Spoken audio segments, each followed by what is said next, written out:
Hello, South Carolina! It's okay. You don't need to listen to Jermaine. I love you guys, though. I love the Yang Gang. Thank you all. It's tremendous to be here. You don't know it. You don't feel like it all the time, but you are among the most powerful people in our country today. Where I did the math. Do you know how many Californians each South Carolinian is worth? About 500. So there are 500 people here today. That's like 250,000 Californians. It's like 6 football stadiums full of Californians. That's why presidential candidates will come to you all and present our vision for the future of this country, because you can actually control that future. Again, it doesn't feel like it. You're just living your lives. You're Democrats and independents and Republicans and conservatives who are here today. Mostly Democrats, though, am I right? But you all can turn this country in a whole new direction in just a few short months. And the question you all have to ask yourself is this. It's a question that Democrats have to get right in particular. The question is, how the heck did Donald Trump become our president in 2016?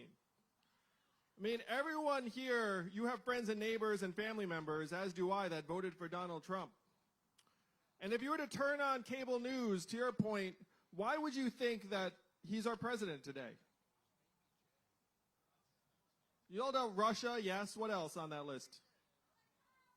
The Electoral College, Facebook, Hillary Clinton, the FBI, emails, all mixed together. But I did the math. There's a very clear and direct explanation for why he's our president, and this is what we have to take to the rest of the country.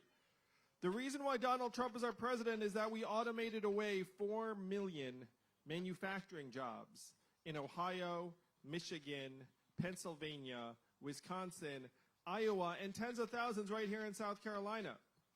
There's a straight line up between the adoption of industrial robots and automation in a voting area and the movement towards Donald Trump. Unfortunately, it's not going to stop at manufacturing. It's now going to shift to other parts of our economy. How many of you have noticed stores closing around where you live here in South Carolina? And why are those stores closing? Amazon, that's right, a one-word answer. Amazon sucking up another $20 billion in business every single year. How much did Amazon pay in taxes last year, South Carolina?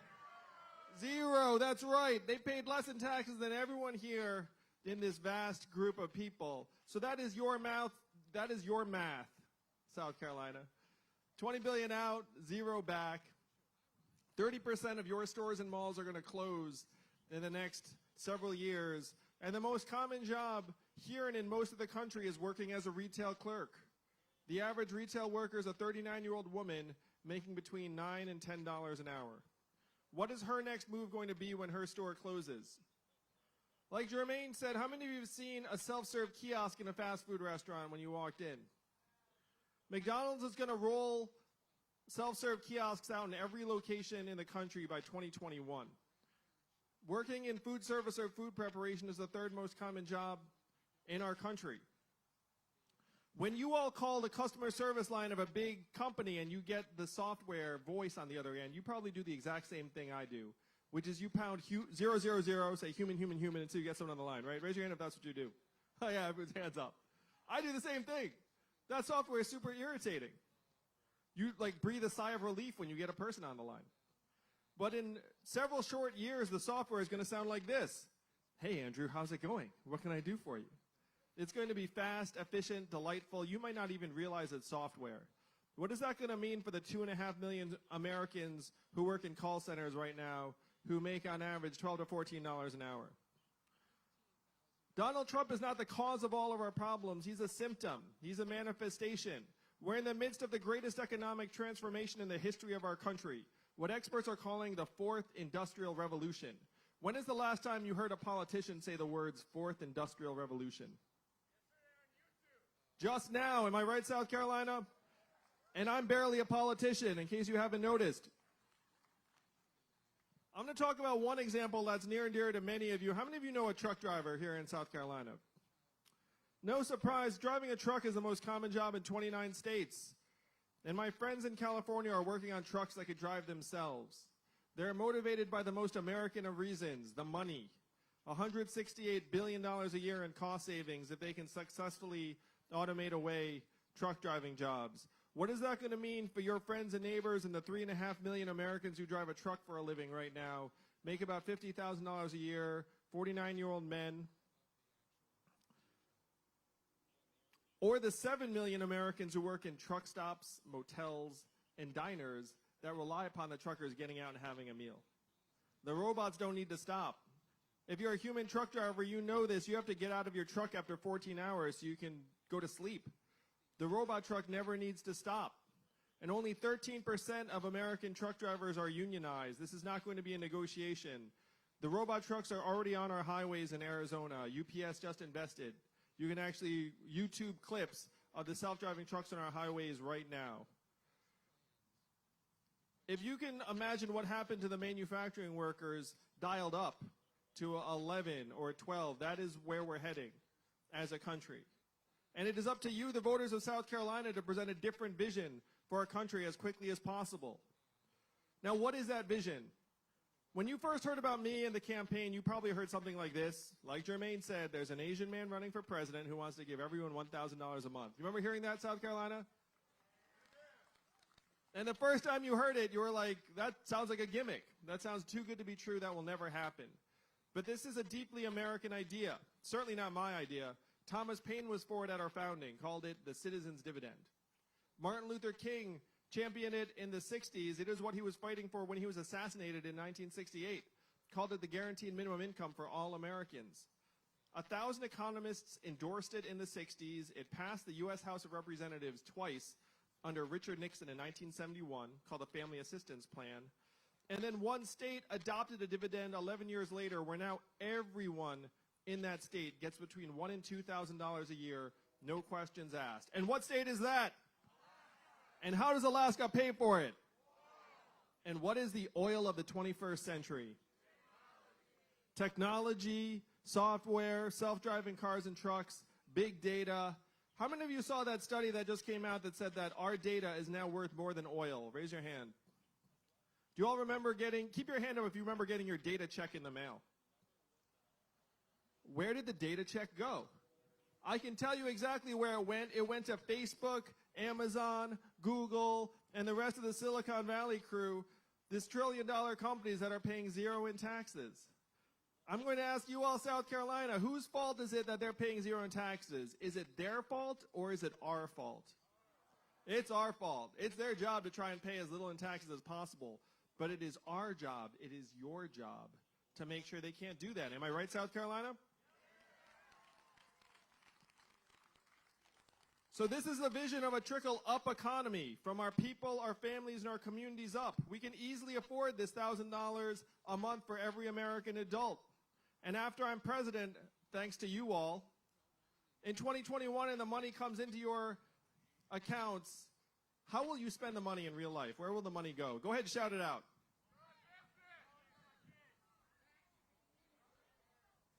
Clothing for the kids, start a business, tuition. How much of it would stay right here in South Carolina? Almost all of it. A little bit of it would float up to the cloud. You'd upgrade your Netflix subscription, maybe buy an extra toaster on Amazon. But most of it would go to the things you spend money on every single day. Daycare expenses, car repairs you've been putting off, Little League signups, local organizations, local political causes. This is the trickle-up economy that you can make real as early as 2021. This is the vision of the economy we have to take to the rest of the country, and with you at the helm, it can spread like wildfire. Because right now, we are heading off a cliff. We're going in the wrong direction. How many of you were excited about GDP when you woke up this morning? You're like, oh, even though it's a weekend, I'm going to make a big contribution. Of course not. It's ridiculous. It's gotten so bizarre that our GDP is at record highs, also at record highs in America today. Stress, anxiety, student loan debt, even suicides and drug overdoses, all record highs. It has gotten so bad that our life expectancy has declined for 3 years in a row. Do you all want to know the last time America's life expectancy declined for 3 years in a row? I love you, Yang Gang. The Spanish flu of 1918. global pandemic that killed millions. That's the last time America's life expectancy declined for 3 years in a row. Now it is declining because suicides and drug overdoses have overtaken vehicle deaths as cause of death in the United States. But it's okay because GDP is high. That's the perversion of the economy that we're in right now. We're following GDP off a cliff, and even the inventor of GDP 100 years ago said this is a terrible measurement for national well-being, and we should never use it as that. 100 years ago. Here we are, trumpeting it. So if you don't get excited about GDP when you wake up in the morning, South Carolina, what would get you excited if I say it got better in your towns and communities? Childhood success rates. Yeah, as a parent, how many would get excited about that? How about clean air and clean water? How about mental health and freedom from substance abuse? How about our own health and life expectancy? These are the measurements we should be using for our own progress. And as your president, I will update GDP to the new American scorecard, and I will present it to you all every year at the State of the Union. I will be the first president to use a PowerPoint deck at the State of the Union.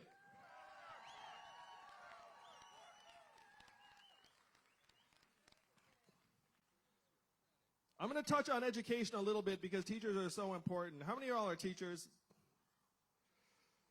Right now, teachers are being treated like costs when it's actually the opposite. You all are investments. And a good teacher is worth his or her weight in gold in the classroom because they touch so many lives. As a parent, I can't tell you how grateful I am when I drop off my son and see a teacher that cares about their learning every single day. If you actually measured that impact, teachers would be getting a raise. Am I right, South Carolina? And that's exactly the direction we should go. We should start prioritizing teachers and also lighten the emphasis on standardized tests that at this point are more about telling our kids what they can't do than what they can do. Am I right?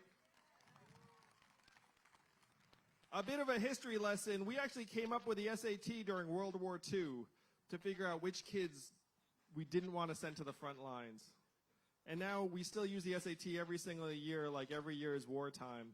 And that's messed up. There's no reason to do it.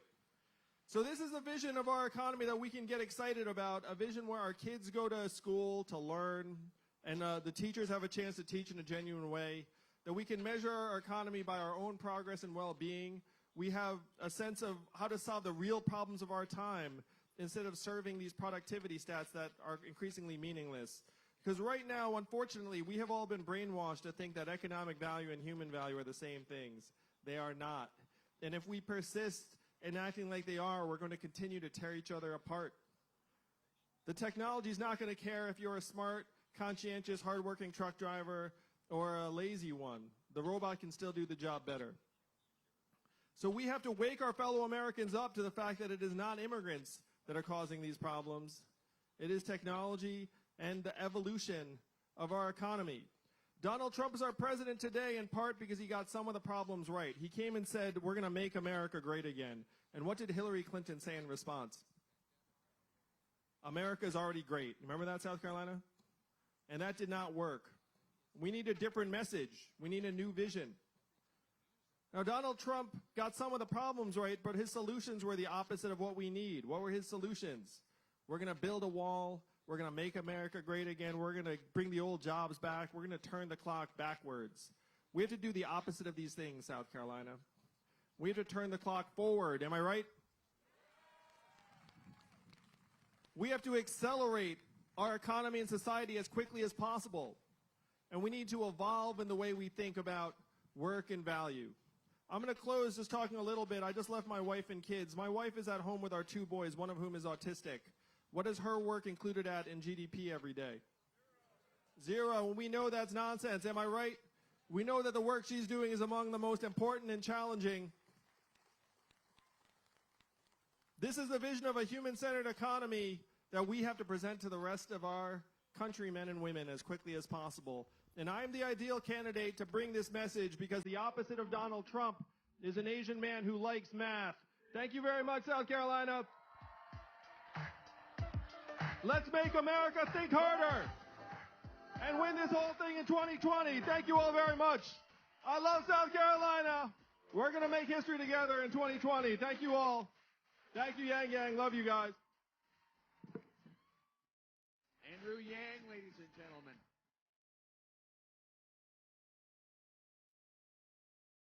That was great, huh? That was a lot of fun. Yeah. Andrew Yang. Outstanding. Yeah. That was great. Yay math, y'all. Yay math.